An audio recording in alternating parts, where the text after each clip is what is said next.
नमस्कार। डॉक्टर संध्या Sachan, Shri Shakti degree college, शाखा हरी, घाटमपुर, कानपुर नगर। हिंदी साहित्य के अंतर्गत आज मैं बीए द्वितीय वर्ष के लिए महाकवि सूर्यकांत त्रिपाठी निराला जी की रचना सरोज स्मृति लेकर उपस्थित हुई हूँ। सरोज स्मृति एक शोक गीत है जिसमें निराला जी ने अपनी पुत्री सरोज की जीवन वृत्त को चित्रित किया है।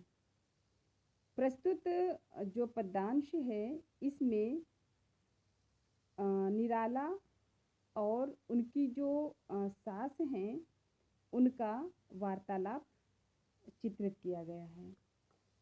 देखते हैं। सासू ने कहा लख एक दिवस, भैया अब नहीं हमारा बस। पालना पोसना रहा काम, देना सरोज को धन्य धाम। शुचिवर के कर कुलीन लख कर, है काम तुम्हारा धर्मोत्तर। अब कुछ दिन इसे साथ लेकर, अपने घर रहो ढूंढ कर वर। जो योग्य तुम्हारे करो ब्याह, होंगे सहाय हम सहोत्साह। सुनकर गुन कर चुपचाप रहा, कुछ भी न कहा, न अहो न आहा। ले चला साथ में तुझे कनक, जो भिक्षुक लेकर स्वर्ण झनक। अपने जीवन की प्रभा विमल, ले आया निज गृह छाया तल। प्रस्तुत पद्यांश में महाकवि निराला और उनकी सास का वार्तालाप है, जिसमें बचपन से ही सरोज को उनकी सासू माँ ने पाला पोसा बड़ा किया और फिर एक दिन निराला से कहती हैं कि अब तुम इसे लेकर अपने घर जाओ और इसके विवाह का कार्य संपादित करो। तो देखते हैं इसकी व्याख्या। सासू ने कहा लख एक दिवस, भैया अब नहीं हमारा बस। पालना पोषना रहा काम, देना सरोज को धन्य धाम। निराला कहते हैं कि मेरी सास ने एक दिन मुझे देखकर कहा कि भैया अब ये हमारे वश की बात नहीं रह गई। अब भैया अब ये हमारे वश की बात नहीं रह गई। पालना पोषण करना हमारा काम था। क्योंकि निराला की पत्नी की मृत्यु हो चुकी होती है, सरोज बहुत छोटी होती है, तो उसका पालन पोषण उसके ननिहाल में ही होता है। तो सासू माँ कहती हैं कि पालना पोसना हमारा काम था, वह हमने कर दिया। अब इसके लिए सुंदर कुलीन वर ढूंढकर उसे सुखी संपन्न घर में भेजना तुम्हारा काम है। देना सरोज को धन्य धाम। अब उसका विवाह करना, उसके अच्छे घर में भेजना, और ये सब तुम्हारा काम है। एक पिता की तरह अब ये सारे काम तुम्हें करना होगा। सुचि वर के कर कुलीन लख कर, है काम तुम्हारा धर्मोत्तर। अब कुछ दिन इसे साथ लेकर, अपने घर रहो ढूंढ कर वर। सासू माँ कहती हैं कि यह काम धर्म से इसलिए ज़रूरी है कि कुछ दिन के लिए सरोज को तुम अपने साथ लेकर अपने घर में रहो और सरोज को अपने साथ लेकर जाओ और इसको अपने घर पे रखो। इसके लिए विवाह योग्य वर ढूंढकर इसका विवाह करो। जो योग्य तुम्हारे करो ब्याह, होंगे सहाय हम सहोत्साह। सुनकर गुनकर चुपचाप रहा, कुछ भी न कहा, न अहो न हा।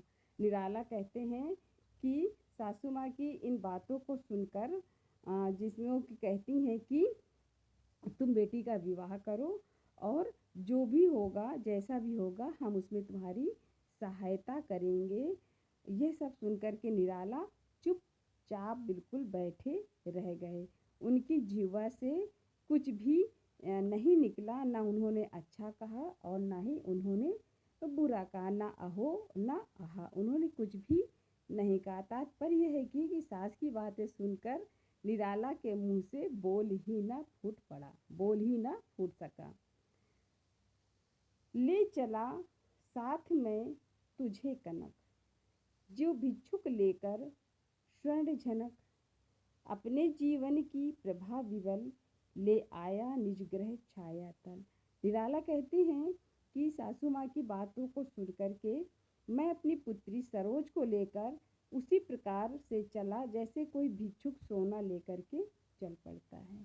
कैसे चला? जैसे कोई भिक्षुक सोना को लेकर के चल पड़ता है, इतनी मूल्यवान वस्तु को लेकर चल पड़ता है। उसी प्रकार मैं अपनी पुत्री सरोज को लेकर के चल पड़ा, क्योंकि सोने को लेकर के चलने में डर लगता है। वैसा ही स्वाभाविक है कि जब सरोज को लेकर कि कोई इसे लूट ना ले, निराला को भी यही डर है कि उनके दीनता भरे घर में जहाँ पर किसी भी प्रकार की सुख सुविधा नहीं है, खाने पीने का कोई ढंग नहीं है, ऐसे में उस सुकुमार सरोज को लेकर के वे कैसे जीवन यापन करेंगे, इन सारी बातों को सोचते हुए निराला अपनी पुत्री को साथ में लेकर के निकल पड़ते हैं और रास्ते भर सोचते रहते हैं। उन्हें डर है कि जिस प्रकार से किसी भिक्षुक को स्वर्ण मिल जाए तो वह डर जाता है, उसी प्रकार से वे कनक को जब साथ लेकर चलते हैं तो सरोज को लेकर साथ चलते हैं तो वे डरे हुए होते हैं, क्योंकि उन्हें डर है कि वे कहीं सरोज की आवश्यकताओं की पूर्ति शायद ना कर पाएं। अपने जीवन के ऐसे उज्जवल प्रकाश को निराला अपने घर की छाया के नीचे ले आए। भाव यह है कि सरोज निराला की सबसे बड़ी संपत्ति थी और वही उनके जीवन का सबसे बड़ा सुख थी। अपने जीवन की प्रभा विमल, ले आया निज गृह छाया तल। निराला कहते हैं कि मैं अपने जीवन की सबसे अमूल्य संपत्ति सरोज को लेकर अपने घर में आ गया।